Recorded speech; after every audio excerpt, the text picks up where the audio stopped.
നീ എന്താടാ ഞാൻ വിളിച്ചിട്ട് എടുക്കാതിരുന്നത്? നീ വിളിക്കാറുന്നല്ലേ? നീ ഇവിടെ ഉണ്ടാവും എനിക്ക് നല്ല ഉറപ്പുണ്ട് ഇന്നത്തെ ദിവസം. പ്രേമത്തിന് കണ്ണുമൂക്കില്ലെന്ന് പറഞ്ഞാൽ എത്ര സത്യമാണ്.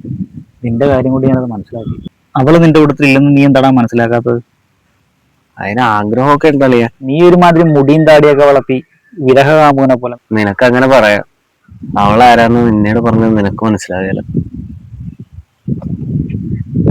എല്ലാം ഈ പേപ്പറിനകത്തുണ്ട്. ഇതവള് പത്തി പഠിച്ചിരുന്നപ്പോ ലേഡീസ് സ്റ്റോറിലും ബുക്ക് സ്റ്റാളിലും ഉണ്ടാക്കി തന്ന കടം. ഇതവള് പ്ലസ് ടുവിൽ പഠിച്ചിരുന്നപ്പോ ചെരുപ്പ് കടയിലും ബേക്കറിയിലും ഉണ്ടാക്കി തന്ന കടം. ഇതവള് ഡിഗ്രിക്ക് പഠിച്ചിട്ടിരുന്നപ്പോ ബ്യൂട്ടി പാർലറിലും തുണിക്കടയിലും ഉണ്ടാക്കി തന്ന കടം.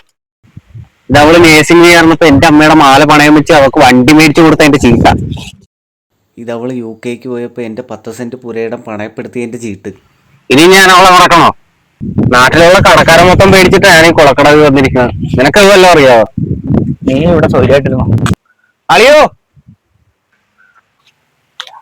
അതെ, ബാങ്കുകാര് വീട് ജപ്തി ചെയ്തിട്ടുണ്ടെങ്കിൽ അമ്മയുടെ ജമണി ചേച്ചിയുടെ വരാന്തയിൽ പോയി കിടക്കാൻ പറഞ്ഞു. ഇതുകൂടെ പറഞ്ഞാല് എത്ര താമസിച്ചാലും ഞാൻ വരും. ചോറിനകത്ത് വെള്ളം ഒഴിക്കരുത്.